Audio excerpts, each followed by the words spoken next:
नमस्कार मित्रों, जीव विज्ञान के क्रम में आज एक महत्वपूर्ण टॉपिक देखने वाले हैं आनुवंशिकी। जहां से किसी भी एग्जाम में देखें यहां से प्रश्न पूछे जाते रहे हैं। तो आज हम बात करेंगे आनुवंशिकी क्या है, अंग्रेजी में होता है हेरेडिटी। आखिरकार ये है क्या।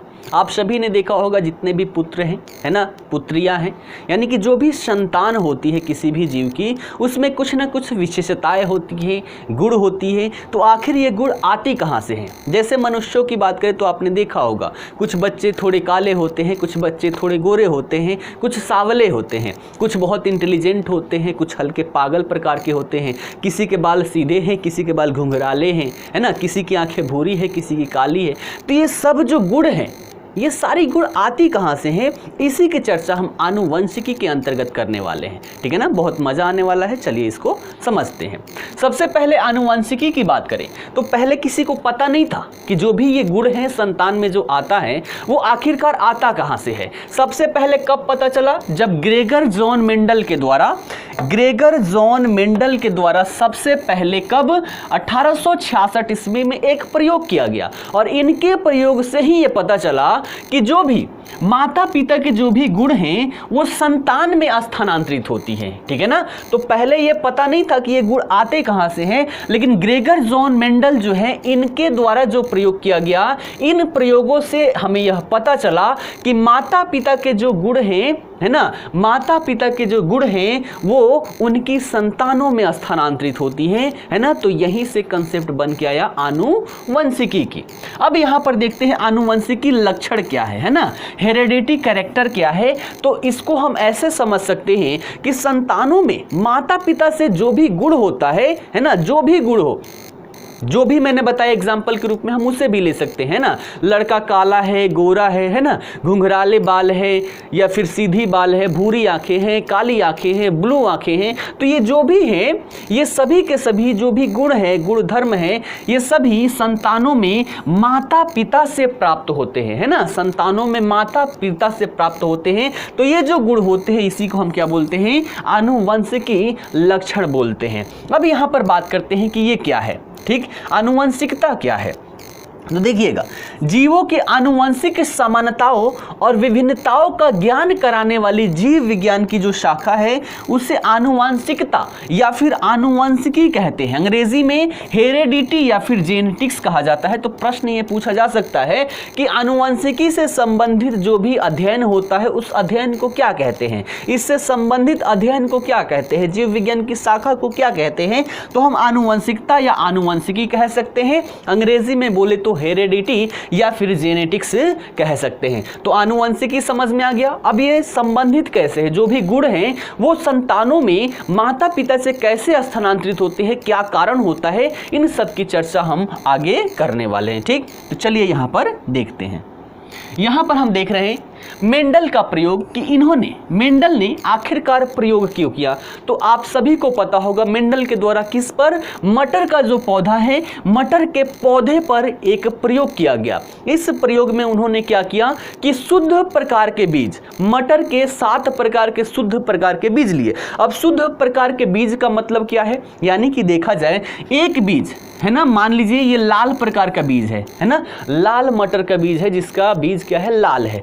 अगर हम इसको एक बार उगा दिए, 2 बार और तीसरी बार भी, यानी कि 3 बार में भी इसमें कोई भी परिवर्तन नहीं होता, तब हम इसे क्या बोलेंगे, इसे शुद्ध प्रकार के बीज बोलेंगे। ठीक है ना। तो यहाँ पर जो मेंडल है, मेंडल के द्वारा क्या किया गया, मटर के पौधे लिया गया 7 प्रकार के, जिसमें से एक प्रकार की चर्चा हम यहाँ पर करेंगे। उन्होंने क्या किया कि 2 बीज लिया, 2 ऐसे बीज जिसमें एक का पौधा जो था वो लंबा था और एक का पौधा जो था वो बौना था, यानी कि 2 प्रकार के। इसको मैंने संबोधित किया है एल यानी कि लंबे पौधे वाला बीज और एस यानी कि छोटे पौधे वाला बीज, है ना, बौने पौधे वाला बीज। अब इन्होंने क्या करा यहाँ पर कि दोनों का यहाँ पर संकरण करवाया, है ना। दोनों की कैरेक्टर अलग है, यानी कि हम क्या बोल सकते हैं, दो विपरीत कैरेक्टर वाले जो भी बीज है उनका संकरण इनके द्वारा करवाया जाता है। और संकरण करवाने के बाद क्या होता है कि यहां पर इन्होंने देखा कि इन दोनों के संकरण से जो यहां पर नए संतति बीज उत्पन्न हुआ है ना, इसे क्या बोला गया, प्रथम पीढ़ी है ना। प्रथम पीढ़ी का जो यहां पर बीज उत्पन्न हुआ, संतति उत्पन्न हुआ, इसमें सभी प्रकार के जो पौधे थे वो क्या थे, लंबे थे। ठीक, समझिएगा। इन्होंने एक बड़ा है ना, यानी कि लंबे पौधे वाले बीज को लिया और एक बौने पौधे वाले बीज को लिया। दोनों विपरीत गुण के हैं, दोनों के साथ इन्होंने क्या करवाया, संकरण करवाया। और इससे जो नया बीज उत्पन्न हुआ जिसे प्रथम पीढ़ी का बीज कहा गया, इसमें सभी लंबे प्रकार के है ना, लंबे पौधे के बीज इसमें उत्पन्न हुए। ठीक है ना। कैरेक्टर यहाँ दो था, बौने वाले का भी था, लंबे वाले का, लेकिन हुआ क्या, यहाँ पर लंबे प्रकार के लंबे पौधे वाले बीज यहाँ पर देखने को मिला। ठीक है ना, इतना समझ में आया। उसके बाद इन्होंने क्या किया, अब इससे जो प्रथम पीढ़ी की संतति बीज उत्पन्न हुई, पुनः इन दोनों का स्वपरागण इनके द्वारा करवाया गया। ठीक, पहले से यहां देख लिया।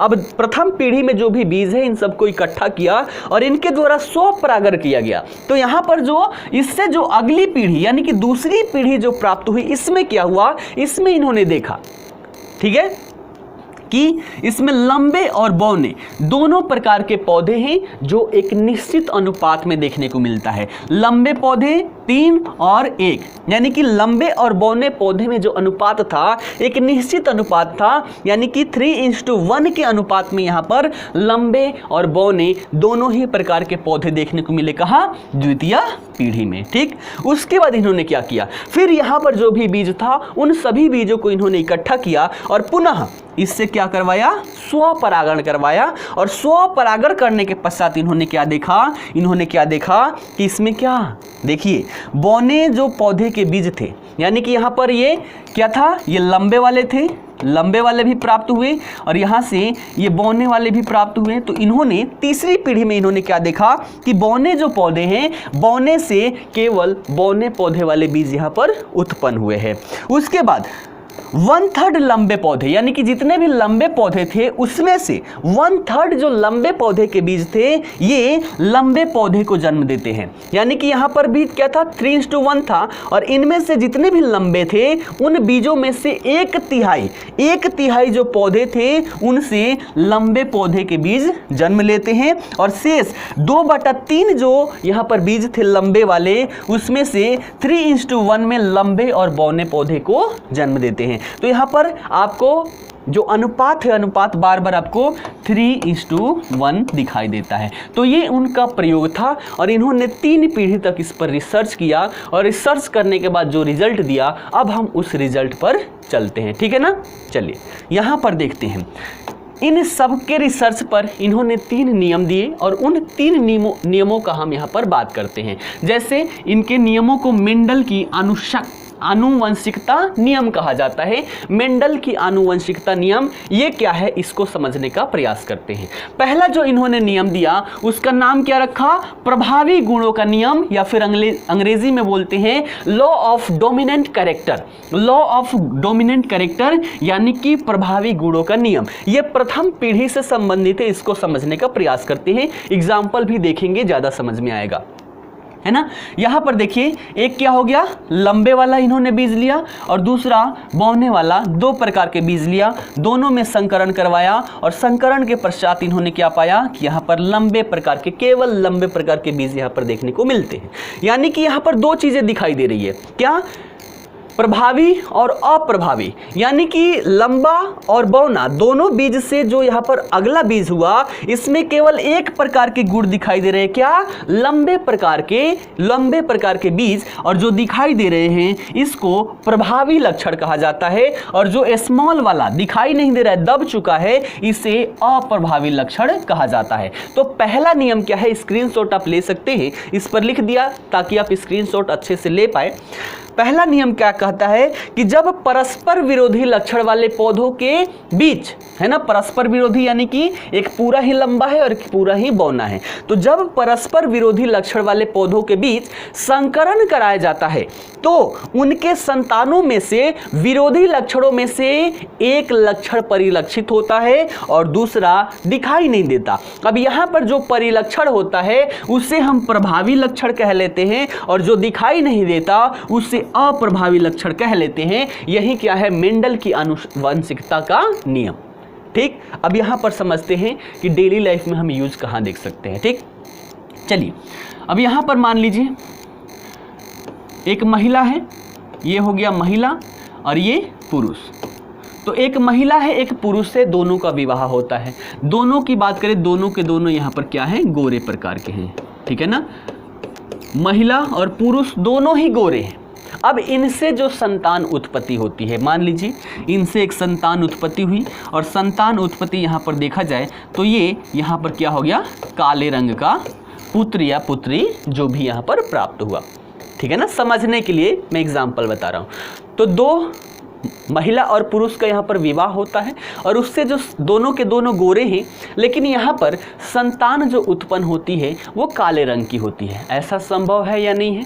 ऐसे में क्या होता है, गाँव में अगर देखा जाए तो इसे बहुत खराब मानते हैं। जैसे इनका कहना यह है कि ये दूसरे की संतान है, लेकिन ऐसा कुछ भी नहीं होता। आप देखेंगे अभी हमने देखा कि जो लक्षण है वो दूसरी पीढ़ी या तीसरी पीढ़ी में देखने को मिलती है। प्रथम पीढ़ी में एक लक्षण जो होता है वो दब जाता है ना, यानी कि जो दिख रहा है वो क्या है, प्रभावी लक्षण। यानी कि इससे हम रिजल्ट निकाल सकते हैं कि यहाँ पर जो ये महिला है, महिला के माता पिता यानी कि इस बच्चे के जो नाना नानी है, नाना नानी, इन दोनों में से कोई ना कोई एक काला रहा होगा।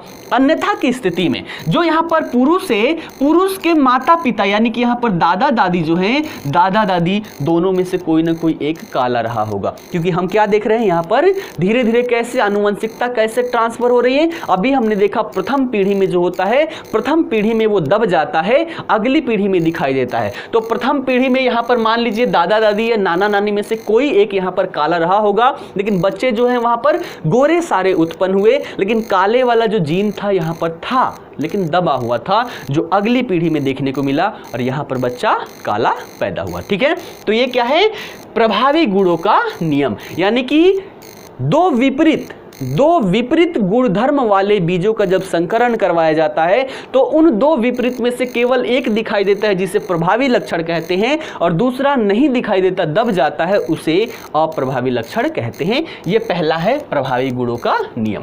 चलिए अगले पर चलते हैं। दूसरा नियम इन्होंने क्या दिया, दूसरा नियम इन्होंने दिया आनुवंशिक लक्षणों के पृथक्करण या युग्मकों की शुद्धता का नियम। इसे अंग्रेजी में बोलते हैं प्यूरिटी ऑफ गैमेट्स, है ना। ये क्या है यहाँ पर समझने का प्रयास करते हैं। ठीक, अभी हमने देखा था एक लंबे वाला और एक बौने वाला, दो बीजों का हमने पहला संकरण करवाया और प्रथम पीढ़ी में केवल लंबा वाला बीज यहाँ पर दिखाई दिया। लेकिन फिर संकरण करवाया हमने और दूसरी पीढ़ी में हमने क्या देखा कि यहाँ पर लंबा भी देखने को मिलता है और बौना भी, दोनों ही प्रकार के बीज दिखाई देते हैं, लेकिन यह एक निश्चित अनुपात में दिखाई देता है, 3:1।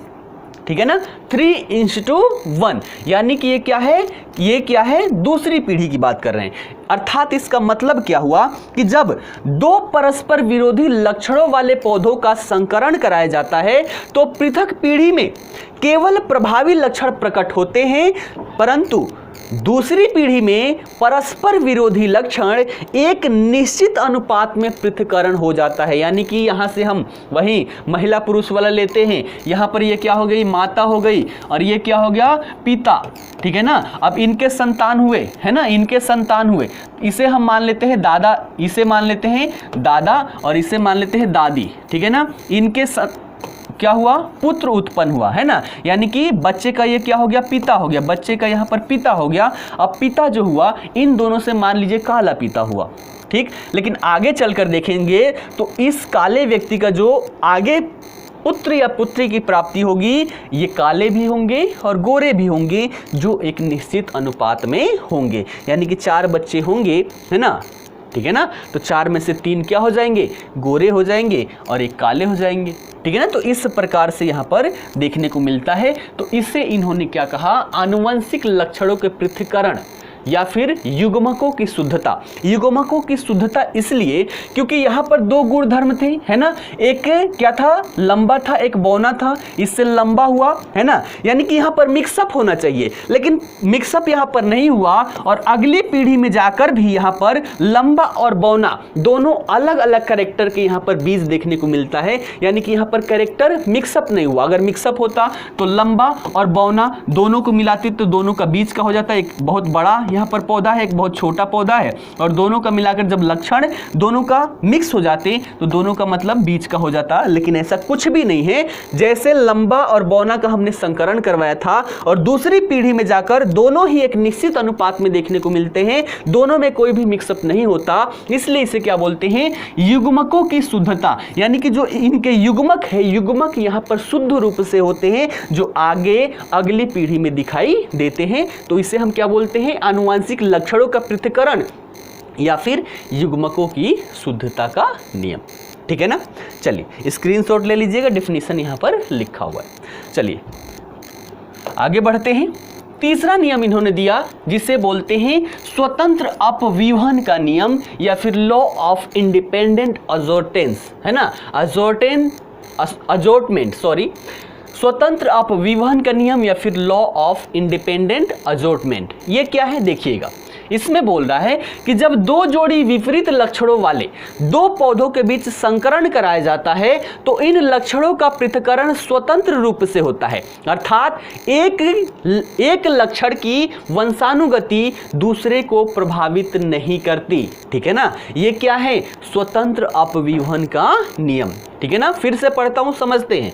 जब 2 जोड़ी विपरीत लक्षणों वाले 2 पौधों के बीच संकरण कराया जाता है तो इन लक्षणों का पृथक्करण स्वतंत्र रूप से होता है, अर्थात एक लक्षण की वंशानुगति दूसरे को प्रभावित नहीं करती। यानी कि हमने यहीं पर देखा कि मिक्सअप यहां पर नहीं होता, ये क्या होते हैं, स्वतंत्र रूप से पृथक्करण हो जाता है इसका। इसी को हम बोलते हैं स्वतंत्र अपव्यूहन का नियम, ठीक है ना। अब यहां पर देखते हैं ये क्या हो गया, ये तो हो गया मेंडल का यहाँ पर रिसर्च हो गया और इन रिसर्चों से इतने सारे नियम यहाँ पर निकल के आते हैं। लेकिन फिर भी इस समय पर यह पता नहीं चला कि जो भी यहाँ पर ये आनुवंशिकता का नियम का ज्ञान तो हो गया, लेकिन हमें ये नहीं पता चला कि ये क्या है, ठीक है ना। यानी कि जो ये आनुवांशिक गुण हैं, आनुवांशिक गुण के वाहक कौन है, ठीक। आनुवांशिकता तो हमने समझ लिया इनके नियमों से, लेकिन ये हमें जानकारी नहीं हो पाई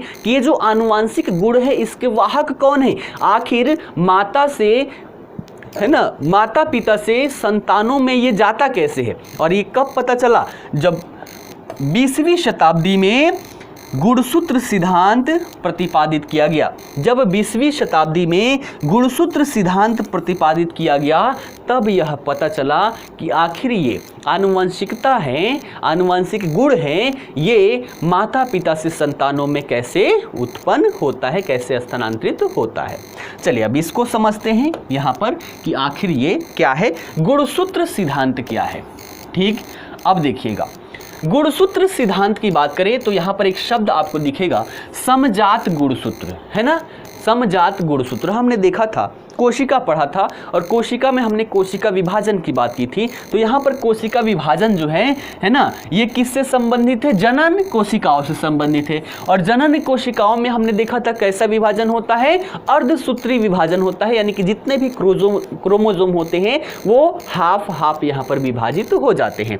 तो समजात गुणसूत्र का मतलब क्या हुआ, हम समझते हैं कि जनन कोशिकाओं के केंद्रक में पाए जाने वाले गुणसूत्रों में जनन के गुण विद्यमान रहते हैं और सदैव जोड़े में पाए जाते हैं। यानी कि हम एग्जाम्पल के रूप में यहां पर देख सकते हैं, मान लीजिए माता है तो यहां पर 2 कैरेक्टर है ना, माता में 2 कैरेक्टर है, पिता में भी क्या है, 2 कैरेक्टर है, ठीक है ना। हम क्रोमोसोम की बात करें तो एक्स और वाई क्रोमोसोम होते हैं। जब दो एक्स क्रोमोसोम आपस में मिलते हैं तो यहाँ पर पुत्री का जन्म होता है, और एक एक्स और एक वाई का यहाँ पर मिलाप होता है तो इससे पुत्र का जन्म होता है। ये सभी आपको पता होगा।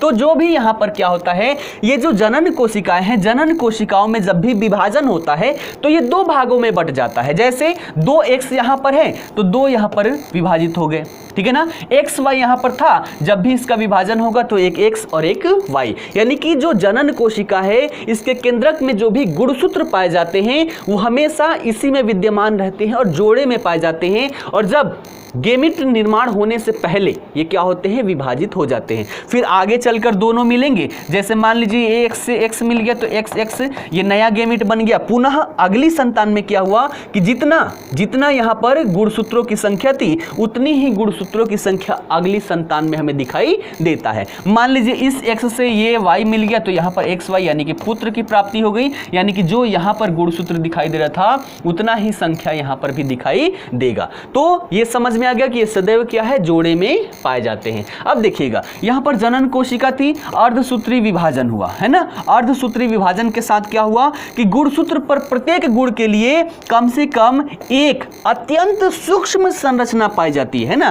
गुणसूत्र पर जितने भी हमारे गुण हैं उन गुणों के लिए कम से कम एक अत्यंत सूक्ष्मतम एक संरचना पाई जाती है, और यही संरचना जो होती है वो क्या कहलाती है, जीन कहलाती है, ठीक है ना, जीन कहलाती है।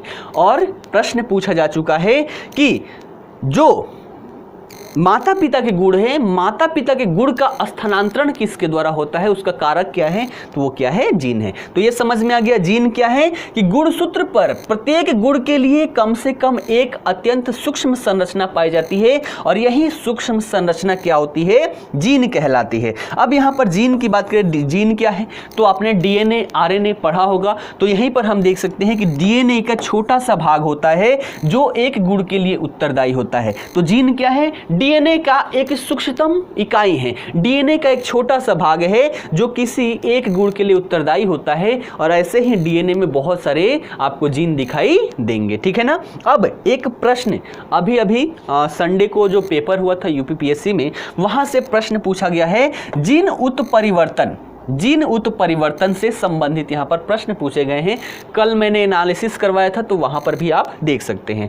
तो जीन उत्परिवर्तन या फिर अंग्रेजी में बोलते हैं जीन म्यूटेशन। जीन म्यूटेशन क्या है, म्यूटेशन वे विभिन्नताएं जो जीन स्तर पर उत्पन्न होती है, जीवों में विभिन्नताओं का कारण बनती है। यानी कि अलग अलग जीवों में जो विभिन्नताएं देखने को मिलती है वो सभी के सभी किसके कारण, जीन उत्परिवर्तन के कारण ही देखने को मिलता है। अगर जीन उत्परिवर्तन नहीं होता तो पूरे पृथ्वी पर समान प्रकृति के ही जीव दिखाई देते, मनुष्य, बंदर, कुत्ता, बिल्ली, ये सारी चीजें नहीं दिखाई देते। तो धीरे धीरे ये क्या होता है, म्यूटेशन होता है, उत्परिवर्तन होता है, और इसी के परिणाम स्वरूप यहाँ पर जीवों में विभिन्नताएं देखने को मिलती है। अगर ये ना होती तो इतने विभिन्न प्रकार के जीव जो हैं पृथ्वी पर आपको देखने को नहीं मिलता। तो प्रश्न यहीं से पूछा गया था, वे विभिन्नताएं जो जीन स्तर पर उत्पन्न होती है, जीवों में विभिन्नताओं का कारण बनती है, ठीक है ना। और ये जीन म्यूटेशन की बात करें तो इसका प्रतिपादन किसके द्वारा किया गया था, तो 1901 ईस्वी में ह्यूगो डी ब्रिज के द्वारा इसका प्रतिपादन किया गया था। ये भी आप याद रखिएगा। तो ये था पूरा हमारा आनुवंशिकता। इसमें मैंने उतनी सारी चीजें बता दी जहां से अगर प्रश्न आता है तो आप आसानी से इसको सॉल्व कर सकते हैं, ठीक है ना। तो जीव विज्ञान की श्रृंखला हमारी चलती रहेगी, ऐसे ही एक एक करके आपके पूरे वीडियो प्राप्त हो जाएंगे। और बीपीएससी से पहले, बीपीएससी एग्ज़ाम समाप्त होने से पहले है ना, 27 दिसंबर का डेट है, इससे पहले विज्ञान की पूरी श्रृंखला मैं आप सब तक पहुंचा दूंगा, ठीक है ना। तो आज के लिए इतना ही रहने देते हैं। अगर अच्छा लगता है तो वीडियो को लाइक कीजिए, शेयर कीजिए, ताकि अन्य लोगों को भी इसका लाभ मिल सके, ठीक है ना। तो आज के लिए इतना ही, फिर मिलते हैं अगले वीडियो के साथ। धन्यवाद।